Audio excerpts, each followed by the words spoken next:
Bueno, y en medio de la tristeza y de la conmoción por la muerte del Papa Francisco, saben ustedes que hay presagios muy antiguos, teorías conspirativas que rodean al Vaticano y a la elección del Papa.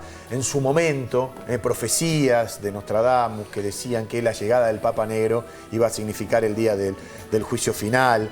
Estas visiones proféticas, cuán verosímiles son, cuán fidedignas, tenemos que creer o no.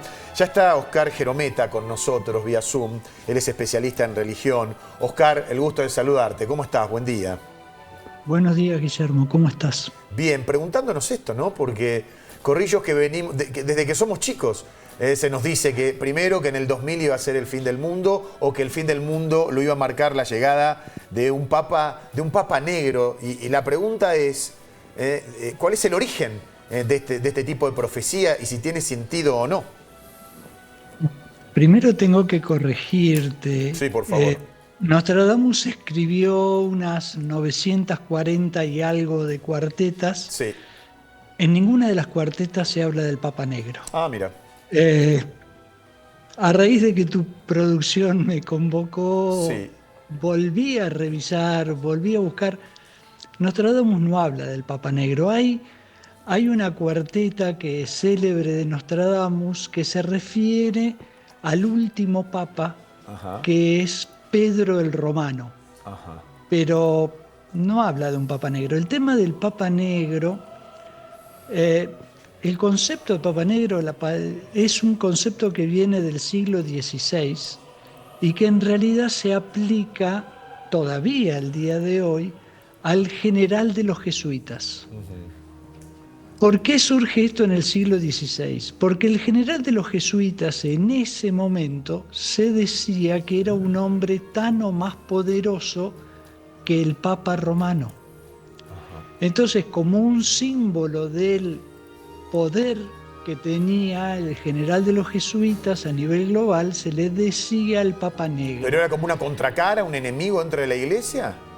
No, no era como un enemigo, era como decir es tan poderoso como el Papa. Pensá Ajá. que estamos hablando del siglo XVI, Claro. una época en la que ciertamente el Papa era muy poderoso y en la que adicionalmente teníamos a nivel global todo el conflicto de la separación de lo que hoy son las iglesias Sí, sí, sí, del protestantes. cisma de la iglesia.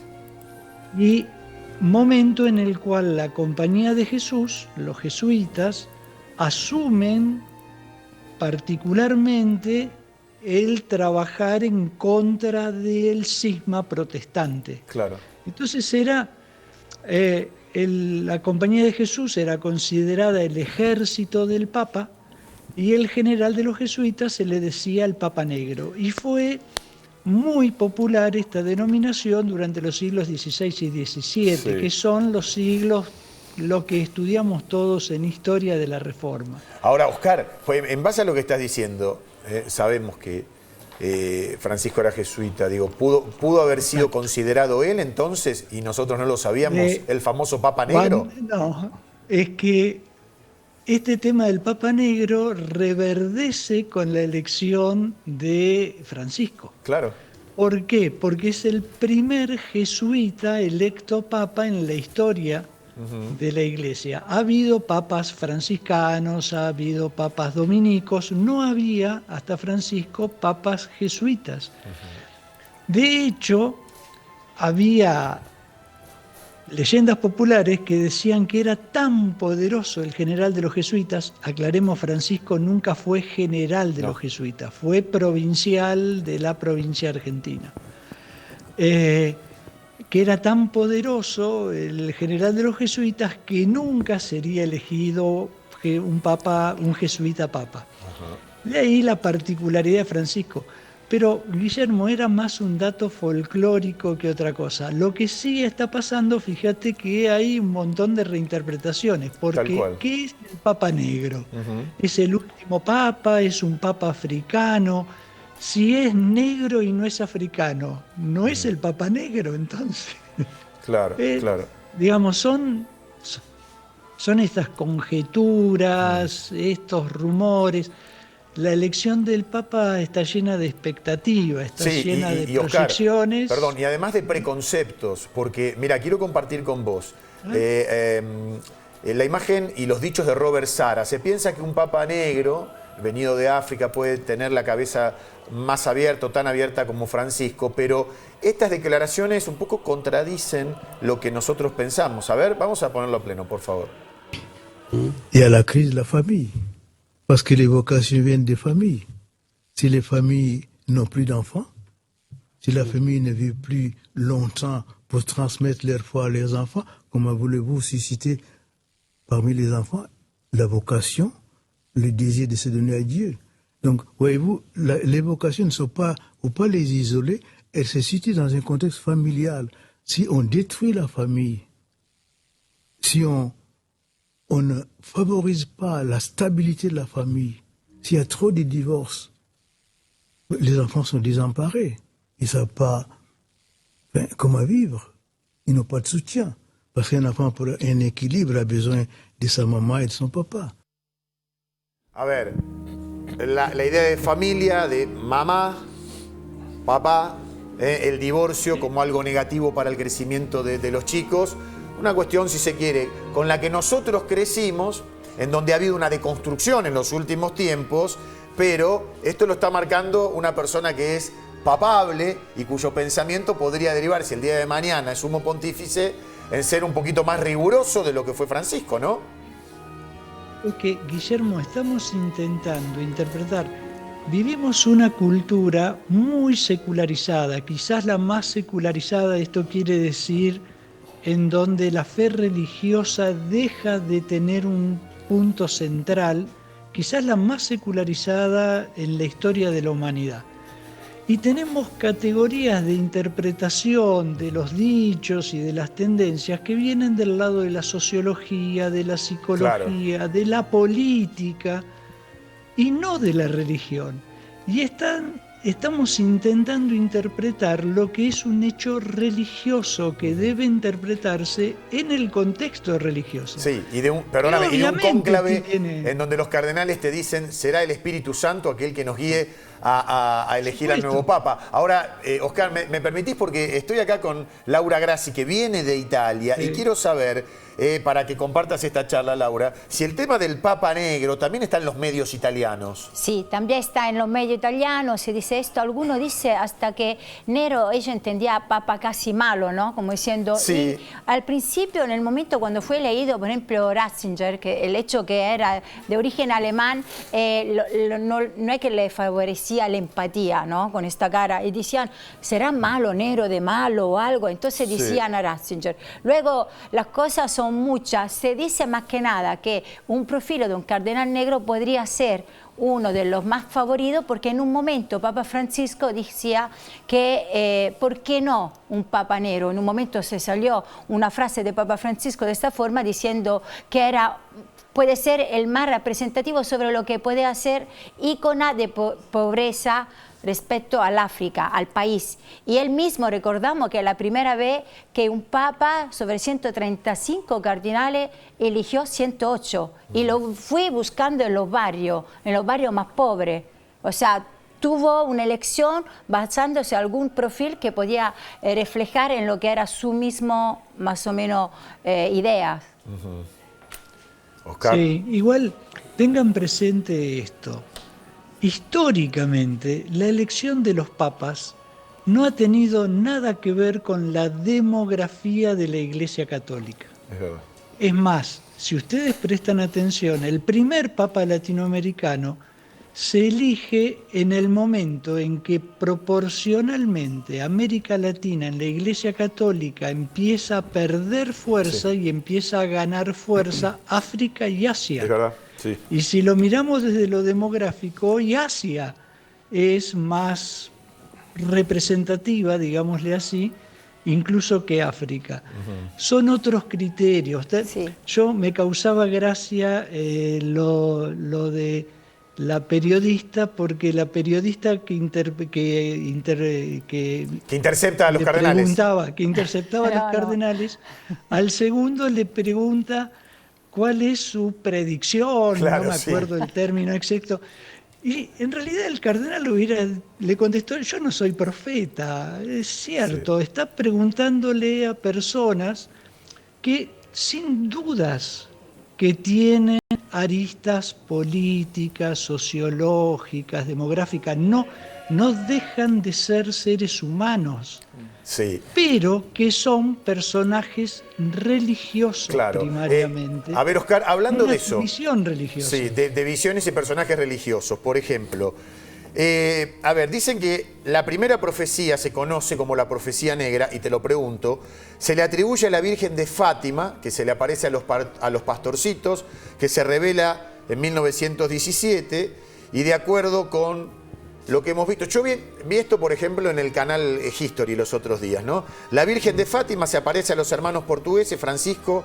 y Jacinta y Marto y su prima Lucía, a quienes les confía una serie de visiones apocalípticas. Y una de ellas sería que la elección de un Papa Negro, vuelvo a lo mismo, traería el final del mundo o el juicio final. Guillermo, vos dijiste sería. Te explico una cosa. Sí. Las profecías de Fátima, algunas fueron hechas públicas en el momento, otras poco tiempo después por los pastorcitos. Las últimas fueron reveladas por Sor Lucía poco tiempo antes de morir. Sí. Ninguna habla del Papa Negro, ninguna de las que conocemos. A ver, el Papa Negro era el general de los jesuitas. Sí. Y hemos buscado, hay una referencia a un Papa Negro. Fíjate que todo esto tiene que ver con el siglo XVI, la Reforma Protestante, las guerras de religión, etc. La única mención de una supuesta profecía que habla de un Papa Negro es de las profecías de San Malaquías. ¿Y qué dicen? Las profecías de San Malaquías no es un santo. Ajá. Aclaremos, no es un santo de la Iglesia Católica. Se supone que vivió entre los siglos XI o XII, pero en realidad los textos fueron escritos en el siglo XVI, con lo cual se los considera apócrifos, sí, no escritos por alguien en el siglo XI, y es el que habla de que el último papa será el Papa Negro. ¿Sí? Sí. Ahora, supongamos que pero se elige... está expresado en los términos de la Claro. Reforma Protestante. ¿Te Claro. das cuenta de lo Pero que eso vos, significa? vos sabés, Oscar, que hay mucha gente que lo cree, Sí. y supongamos que se elige efectivamente un Papa Negro. La elección del Papa ¿trae rápidamente el juicio final o la muerte de ese Papa Negro es lo que desencadenaría, según el mito, el juicio final? Mira, te invito a que hagas trabajo de archivo. Ponete a revisar todas las supuestas Las predicciones del alusiones fin a del la mundo, profecía sí. del Papa Negro del Sí. año en la elección de Bergoglio, y Sí. vas a ver que hay muchos que decían eso cuando Bergoglio fue electo, porque como Bergoglio es jesuita y es el primer Claro. jesuita electo papa, todo el mundo dijo Bergoglio es el Papa Negro. Ajá. Claro, Viene tampoco, el fin del mundo. A ver, tampoco debe ser muy No, agradable para aquellos que vienen de África que, Claro. que esto sea No. un argumento, ¿no? Sobre todo, y te pregunto, Oscar, dentro de lo que uno ya denomina muerto Francisco, arrancó la rosca a los 10 minutos. Sí. Esto hay que decirlo así, vos sabés lo que es la política Sí, sí, sí. dentro del Vaticano. Hoy se conoce una información con referencia a que Donald Trump quería reunirse con la cúpula de los cardenales que están presentes en los Estados Unidos, que son la segunda mayoría o minoría, no sé cómo decirlo, en cantidad, y que quería hablar con ellos de alguna manera para presionarlos para que voten un papa más tradicional, más conservador. Yo no lo dudo, pero a ver, con las demostraciones de personalidad que ha hecho Trump, ¿vos dudás de que Trump haya No. tenido una intención de ese tipo? No, desde luego que no. Claro. Tampoco me llamaría la atención de que haya concretado la reunión, del mismo modo que no pasó, pero Milei podría haber reunido a los 4 cardenales Sí. argentinos. O sea, ¿esto no está y prohibido nunca. antes del cónclave? No, no está prohibido. El cardenal se puede reunir con quien quiera. Lo que no tiene que hacer es hacer pública su voluntad. Claro. Eso lo hará dentro del cónclave. De hecho, es habitual, esto no es nuevo, que los cardenales se reúnan los días previos del inicio del cónclave. Se reúnen, se conversan entre ellos, van discutiendo, van eligiendo perfiles, pero eso se mantiene en reserva. Y fíjate, la reserva es tan fuerte que no tenés antecedentes de que se haya filtrado nunca Es verdad. lo que pasa dentro del cónclave. Es verdad. Todo lo que pasa dentro del cónclave es fruto de la sección, de la ficción, Sí. en donde suponemos, hablamos, lo que sabemos y la base es el protocolo que está fijado, que ese es público y todo el mundo sabe cómo se opera durante esos días. Nada más. ¿Puedo decir una cosa? Sí, sí, por supuesto, Laura. Te quiero decir que el contexto que decimos es verdad, todo, cada época había una interpretación, ¿no?, del Papa Negro, pero nosotros en Italia, por ejemplo, vivimos mucho el tema de la guerra y aunque no sea, parece una coincidencia, nosotros a veces pensamos la guerra, en el 2025 estamos hablando de guerra, ¿cómo puede ser? Entonces decimos, de verdad lo asociamos mucho a la fin del mundo, dice, será una guerra, la tercera guerra mundial va a ser una guerra católica después, o sea, también el tema de la guerra, que no lo estamos hablando, pero en Italia se siente muchísimo, estando allá cerca de Israel, Gaza y todo eso, lo asociamos de una forma, aunque cuando estamos hablando entre nosotros. Sin dudas. A ver, somos humanos. Claro. Y ante la incertidumbre tenemos temor. Sí. Siempre. Y siempre el temor intentamos disiparlo buscando certezas. Y una manera de tener certezas supuestas son las profecías. Entonces eso parece darnos una certeza, un ancla, pero las profecías son profecías. No son certezas en realidad. Seguro, seguramente. No tenemos demasiada certeza. Y en el cónclave puede cambiar todo, porque esto en definitiva queda entre ellos. Fíjate, Guillermo, que Bergoglio, en el cónclave anterior al que era electo, se decía que era un favorito, no fue electo. En el último cónclave, en el cual nadie lo mencionaba como papable, fue elegido papa. Sí. Hay un viejo dicho que dice, el que entra papable sale cardenal. Exactamente. Bueno, Oscar, la verdad que te agradecemos mucho esta charla. El tiempo dirá, falta poco. Veremos si... ya lo vamos a saber. Si se resuelve rápidamente, y esta es mi última pregunta, ¿pensás que se va a resolver rápidamente o que las líneas internas harán que haya mucha fumata negra antes de la blanca? No, puede ser que sea... Yo no creo que sea en la primera reunión, no es fácil, es un papado largo y hay que tomar decisiones acerca de si la continuidad, si no la continuidad, o la moderación o qué. Pero pienso que no va a ser una elección demasiado larga. Va a haber varias fumatas, no muchas. Bueno, Oscar, un placer hablar contigo. Muchísimas gracias. Un gusto. Hasta luego. Cuando quieran.